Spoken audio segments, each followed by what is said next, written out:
Naalala ko dati, nung bata ako, kapag Biyernes Santo, halos wala kang makikitang sasakyan, motorsiklo, mga establishments na bukas, no? Pero ngayon, sobrang iba na talaga. Ang dami ko nakikitang mga kabataan na nagpapatugtog ng malalakas na akala mo nasa party. Tagal daw nilang hinahanap, hindi daw nakita yung yung katawan ng tao. Ay, grabe talaga yung hangin ng probinsya. Picture? Yeah, sure. Yeah. Wait lang. Good morning, good afternoon, good evening, Voyagers! Welcome to another video. At today, samahan niyo ko sa isang lugar na laging pinupuntahan ng mga bikers at ng mga riders. At hindi pa ako nakakapunta doon actually. So hindi ko alam kung bakit nga ba binabalik-balikan ang lugar na ito ng mga bikers at riders. Gawa ba ng magandang view o maganda ang daan or both? So tara, samahan niyo ako at tayo ay pumunta sa Doña Remedios Trinidad o tinatawag nilang DRT sa Bulacan. Let's go! So time check, it's 4:15 in the afternoon. No? Hapon tayo bumiyahe, para hindi ganun kainit at sana madatnan pa rin natin yung yung sunset dun sa area na yun. Pero din nga pala tayo pupuntahan na coffee shop doon sa DRT. Kilalang coffee shop siya. At ang pangalan ng coffee shop is Cafe Piat. Ang alam ko yung Piat or Piat, Piat or Payat. I'm not sure kung tama yung pronunciation ko. Parang hindi ko alam kung church ba yun or what. Pero tingnan natin later kung ano nga ba meron dun sa Cafe Piat. So, it's 37 kilometers from North Caloocan dito sa amin. So 1 hour and 25-minute drive. And sana wag umulan kasi sabi ni Amy kapag Good Friday daw at Black Saturday talagang naulan. And today is Good Friday. So and rides papuntang DRT Bulacan. So short ride lang kaya DRT ang pinili kong puntahan kasi mas malapit ang Bulacan sa amin and hindi pa rin talaga ako nakakapunta sa DRT talaga. So ayun, tara mag-drive na tayo at kitang-kita nyo naman walang mga sasakyan, walang mga motor na kasabay. So I think this is going to be a smooth drive at i-enjoy na lang natin ang pagmamanay. Let's go!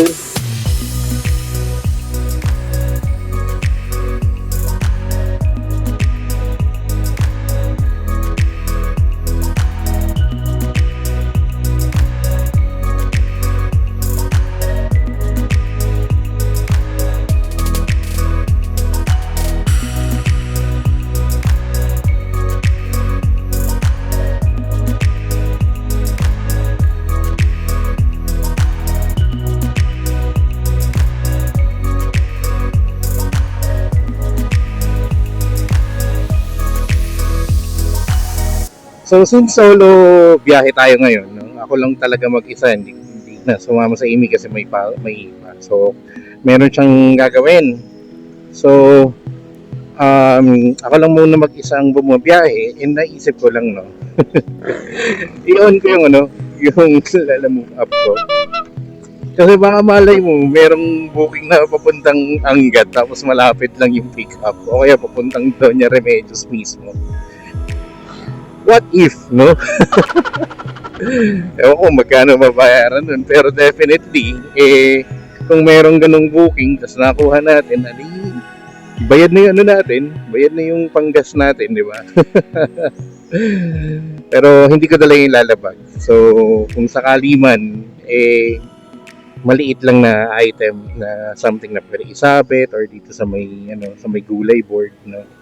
Yun lang yung pwede natin bitbitin. Tingnan natin. Alright, nagpagas muna tayo dito sa may Petrogas. And nandito na tayo sa may bandang Marilao, San Jose. Del Monte Road or Avenue or something. I'm not sure. Pero ayun, walang walang ka-traffic. Time check for 42 in the afternoon. And meron pa tayong 59 minutes. Muzon Central Terminal pala. So San Jose del Monte nga. Wow, grabe ang ganda. Medyo nakakita na tayo ng mga kabundukan. Na-observe ko lang, no? Ma-share ko lang din sa inyo habang nagmamaneho na rin tayo. So, grabe ang ganda. ADHD talaga yun, no? Anyway, yun lang. So, it's Good Friday. Naalala ko dati, nung bata ako, kapag Biyernes Santo, halos wala kang makikitang sasakyan, motorsiklo, mga establishments na bukas, no? Kahit nga yung mga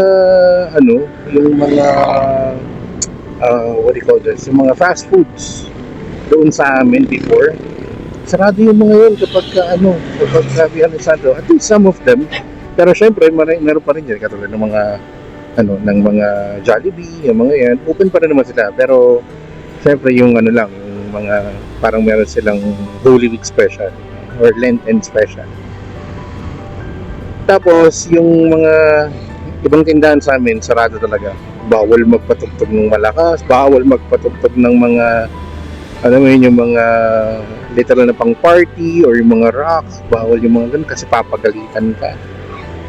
Tapos yung sa bakery namin, ang binibenta lang tasty, walang iba, kasi tasty lang. Tapos tama, yun lang, wala nang ibang kasama. Pero ngayon, sobrang iba na talaga, as in katulad ng nandito, ang dami kong nakikitang mga open na establishments. One, two, ang dami kong nakikitang mga kabataan na nagpapatugtog ng malalakas na akala mo nasa party. Ano na to? After 3 o'clock na. No? Tapos, daming tao sa labas. Ay, ako nasa labas.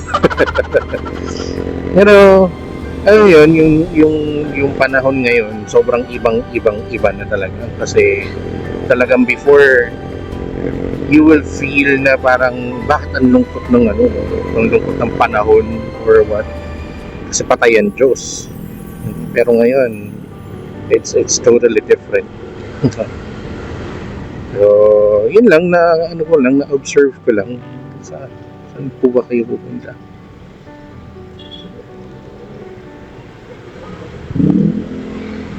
Ngayon lang na-observe ko lang now.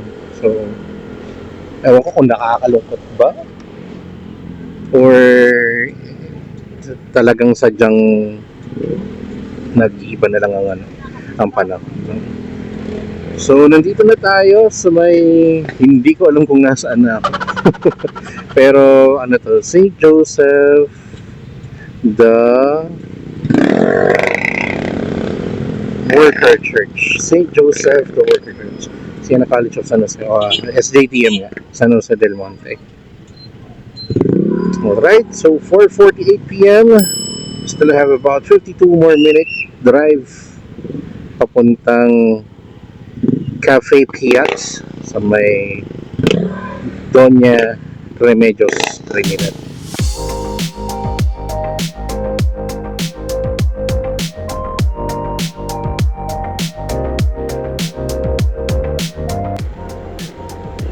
Oo, ang ganda oh. City Hall.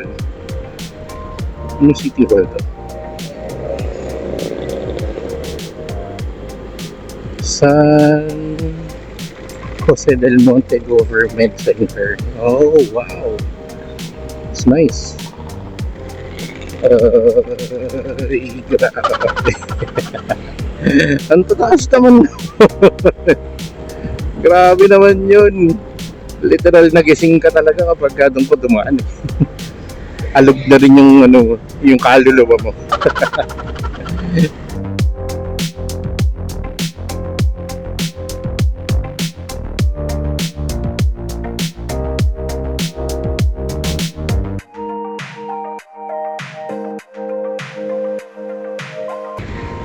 Alright, welcome to North Sagaray.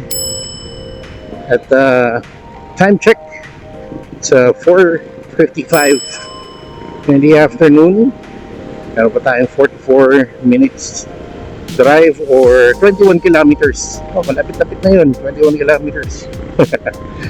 Lagi naman natin binabiyahin kapag naglalalamove tayo. Saglit na lang yan.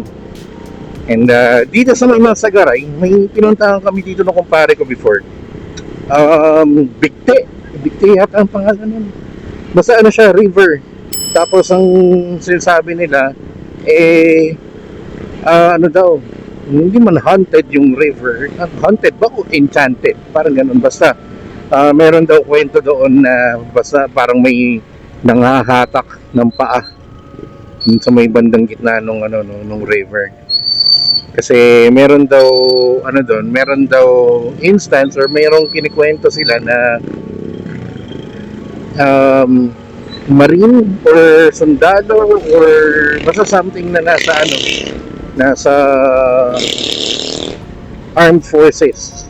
Pero naligo daw doon, tapos parang magkakasama sila, grupo, tapos bigla daw nawala dun sa may bandang gitna. So ayan basta bigla daw nawala. Tapos tagal daw nilang hinahanap, hindi daw nakita yung katawan ng tao. So ang dami na nagpunta, mayroon ng mga rescue teams, may mga pulis na, yung mga gano'n. Talagang hinahanap nila yung katawan. Sobrang tagal nga daw na nawawala na yung katawan. Tapos hindi naniniwala yung mga tao, yung mga police, dun sa sinasabi nilang may nangahatak nga. So after some days, hindi ko alam kung ilang araw, pero after some days, ginawa nung iba nag-alay ng pagkain or na something. Tapos after a while, biglang lumabas daw yung katawan, nakita na nila. So di rin nila mapaliwanag kung bakit biglang nawala yung katawan, tapos nung nag-alay biglang lumabas. Pero yun yung pagkakakwento. Hindi ko naman alam kung totoo or hindi, pero yun nga, ang sinasabi nga nila merong something doon sa river na yun. So,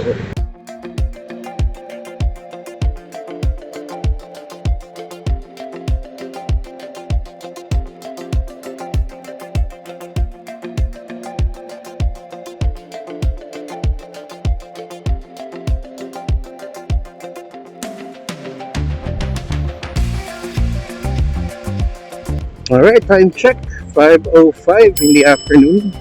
Nandito pa rin tayo sa may North Sagaray. Medyo mahaba-haba pa yung babiyahin. 16 kilometers away pa, 33 minutes more.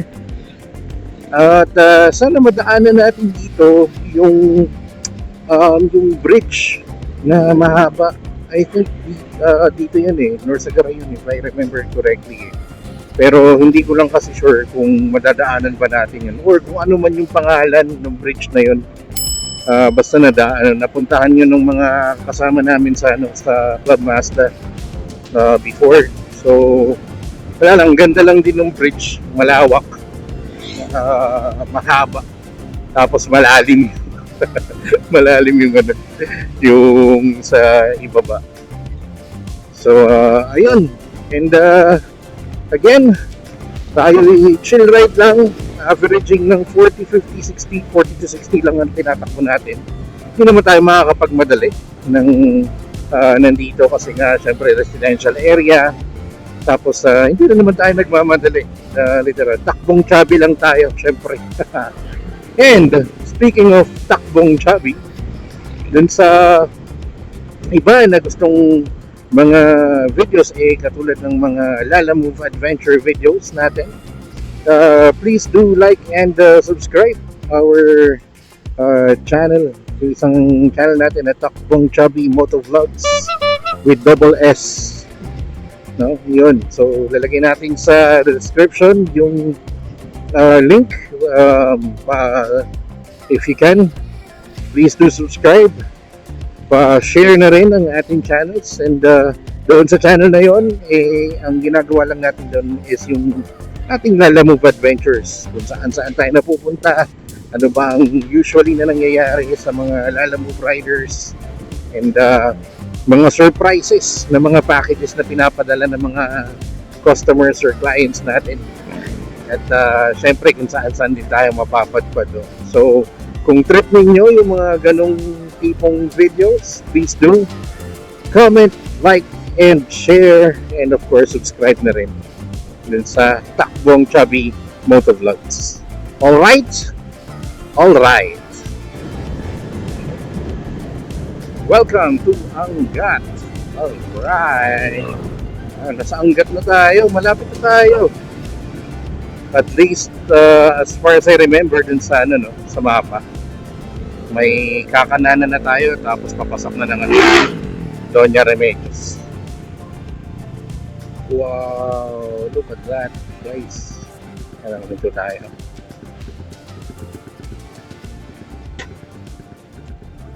Yan, dito tayo dito. Guys, check nyo naman. Ano pa?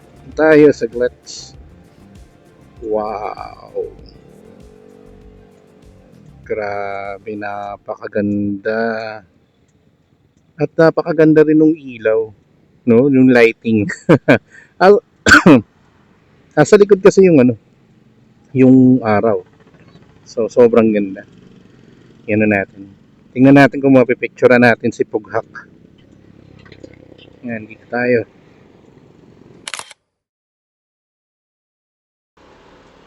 Alright. Napakaganda, grabe. At napicture na rin natin si Pughak. Uy, meron pa ng buko doon, no? Pero diretso na tayo. Kasi alam ko mas maganda yung pupuntahan natin doon. So, ang gut na to, and hindi ko sure kung dito rin yung talagang gustong-gustong pinagmamanehohan ng mga bikers at ng mga riders kasi napakaganda talaga ng daanan. Walang mga lubak-lubak. Hindi ko lang alam kung sa regular day kung marami bang mga sasakyan dito o mga motor. Pero ayun guys, napakaganda ng daanan. May mga konting pababa angat. Pero hindi katulad ng ibang mga daanan na talagang, alam niyo yun, gulo yung mo hanggang kaluluwa mo So, ayun, 26 more minutes, 12 kilometers away to Cafe Piat or Payat. Pero nandito na tayo sa may Angat. Alright, wow, ang daming honey doon, 10 piso isa. Nandito pa kaya yun mamaya pagka balik ko. Naknan to pa. Sana okay pa. Pero makita natin yan mamaya. Tingnan natin. Kapag meron pa, bili tayo. Alright, let's go. Ay, grabe talaga yung yung hangin ng probinsya. Lalong-lalo na kung taga Manila ka or alam mo yun, yung minsan ka lang talaga mapunta sa mga probinsya na yung talagang probinsya ha. Kasi maya yung katulad dun sa for example Bacoor, Cavite, ayan, probinsya pa rin naman ng Cavite yun, pero hindi siya yung alam mo yung probinsya feels. More on Metro Manila na yan Ayan, welcome to Barangay Baybay Angat, Bulacan. Alright.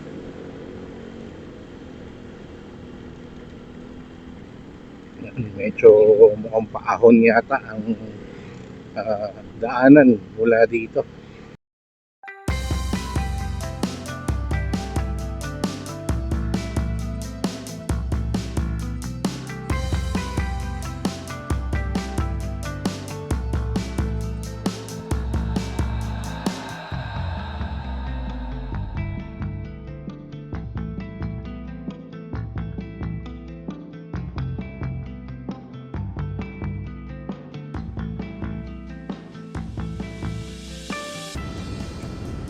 Ayun, nung arko. Welcome, Doña Remedios Trinidad, 1977. Yun, no? Siyempre, pipicture natin yan. Dito muna tayo. Yeah.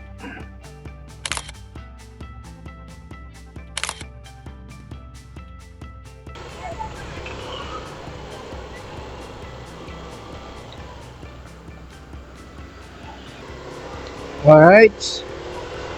After na picture, ayun, may malaking rebulto ni Mama Mary. Ayun. So yung mga nagra-rides, yung mga bikers, ayan, ay may parating na ano, na procession. Ayan, bagalan lang natin.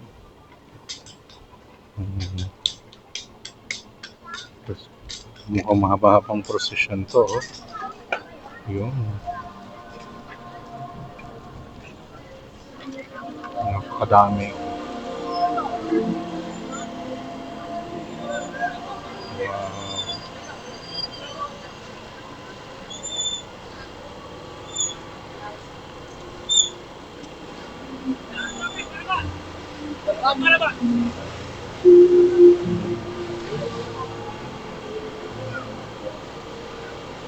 Oh, pati may ano, militar. Meron din. Oh, wala pa ikot tayo. Detour.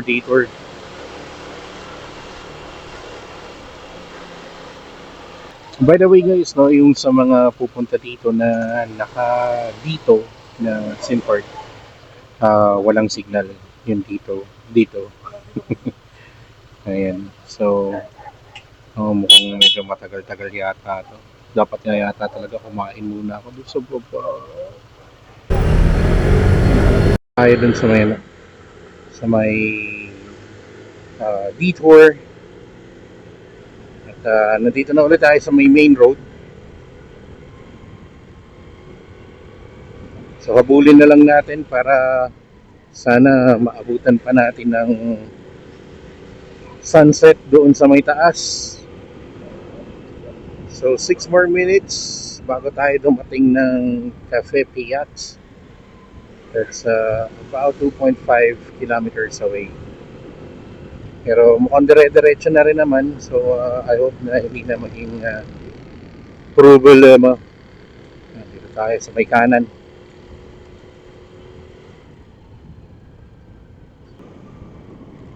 Uy, anong meron? Bakit ang daming sasakyan? Medyo malayo pa naman ako. Akala ko dito na eh. Oh, ang bango ng inihaw. Inihaw na ito. Wow. Otoko, takoyaki ramen. Ano meron? Oh, okay. Caribbean. Oh, okay. May mga may resort pala kasi. Kaya naman pala. Okay, diretso pa tayo. Taas. Yan. Wala na yung araw. Nayabot tayo dyan. Huwag lang sana matraffic. Uy, rough road. Doon din pala sila pupunta. Hindi, mga kasama ko to eh. Mga tropa ko talaga to. Ayan o, Cafe Piat or Piat Shrine. Oh. Our Lady of Piat Shrine, Cafe Piat.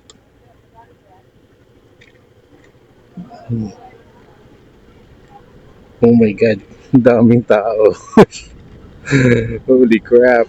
Akala ako wala hindi siya pupuntahan ng mga tao kasi sila bibisita iglesia or ayun. Ay, nak ng kwek-kwek. Ang daming tao. Let's go. Oh, that's Cafe Piat. So, i-shoot lang muna natin ang ating fughak dinay. Ayun, no? Meron tayong ka-like. Eh, hindi, best pa wala. Mukhang like, grabe. Anyway.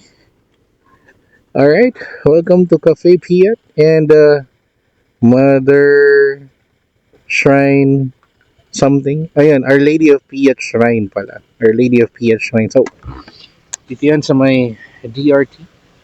Ayusin lang natin ang ating fughak. At tingin na tayo doon. Let's go!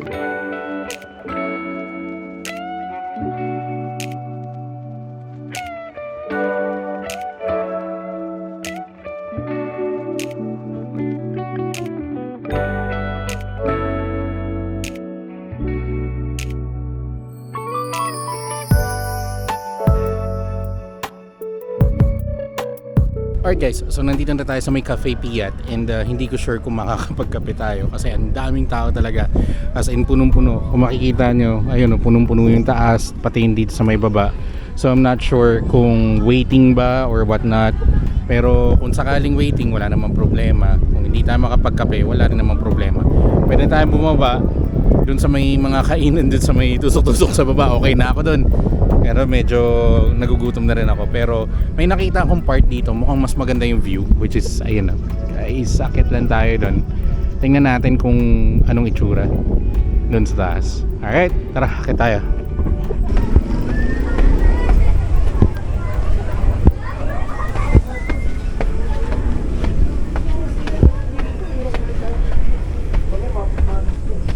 Wow,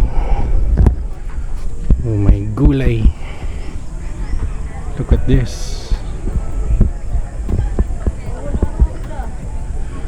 Unobstructed view nang hindi ko alam kung ano to. Pero most likely hanggat hiningal ako. Pero tingnan natin kung anong meron.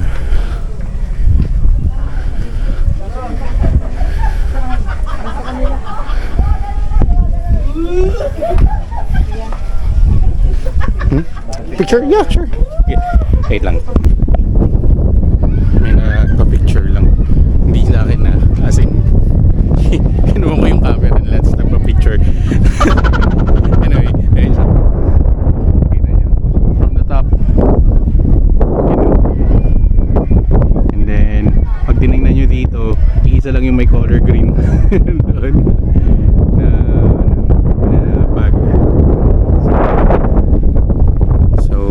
Pahinga lang tayo siguro, check natin si Cafe Piat and then kung makapagkape, let's go. So baba na tayo. So ayun guys, waiting. Yan, nakita nyo sa likod ka, waiting sila, waiting. So medyo madami-dami and mukhang kumukuha lang yata sila ng orders tapos tatawagin, I think, pero hindi kayo pwede pumasok. So alright, well if that is the case, siguro next time na lang natin i-try yung Cafe Piat. Definitely this is not the last time that we will be here, especially merong shrine pala dito, baka may mga mass. So siguro next time agahan natin, tapos walang mga holidays na katulad nito, para in case na gusto natin i-try si Cafe Piat, matatry natin. So for now, ayun, baba na lang muna tayo. And doon muna tayo, hanap tayong pagkain kasi nagugutom na rin ako. So tara, baba na tayo. Alright guys, so I think medyo magiging madilim na pagbaba natin, so dito na natin tatapusin tong video. And ayun, so I think itong DRT is really a good place for bikers and riders kasi napakaganda ng daan, tapos halo yung daan ng up and down, straight, twisties. So may mixture, no? Tapos I think hindi rin ganun karami ang talagang nagpupunta na magiging kasabay ninyo. I mean, magiging kasabay nyo, of course, riders and bikers din, no? So this is a good place to go. And etong Cafe Piat is just one of the places na must visit dito sa sa DRT, kasi ang dami pang mga, I think, mga resorts. Meron ako nakita sa Google Maps kanina, nagsa-search ako, Dreamland, pero medyo mas malayo na dito. I think mga 5 kilometers away pa yun. So tsaka medyo gabi na, so hindi na rin natin masyadong ma-appreciate yung beauty ng area. So for now, bababa na tayo, and yun lang.